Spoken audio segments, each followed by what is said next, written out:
Sénégal. ni ma leen ko waxee rek di leen nuyu baax a baax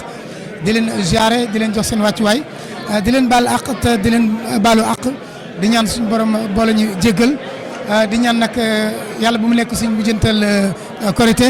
yàlla nañ ko def ay at yu bëri te ànd ak wér ak xéewal ànd ak tawféex kon nag ngeen gis rek ñi ngoon fii ci jumaa ji nga xam te ne nii mooy jumaa ab gox nekk fii ci Petit Mbao nga xam ne nag ñi ci ànd ak suñu xarit suñu frère muy Serigne Cheikh Dieng Cheikh Ndoye kon nga bàyyi ma Cheikh Ndoye nga xam ne mi fii ci Petit Mbao di def lu baax ba waral nag mu daal di xool liggéeyu BNTV Sénégal xam ne nag ay xale yu ndaw ko yor te bëgg liggéey mu woo leen ngir ànd ak ñoom ci liggéey bi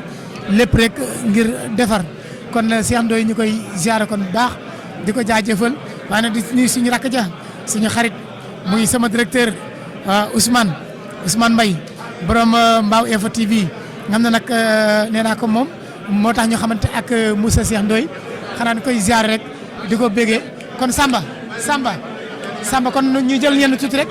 su ko defee daal di waxtaan ak ñoom waaw ñu daal di jéem a jël kon tuuti rek ñenn su ko defee waxtaan ak ñoom si bis bi nga xam te ne nii mooy bisu Korité bi nag.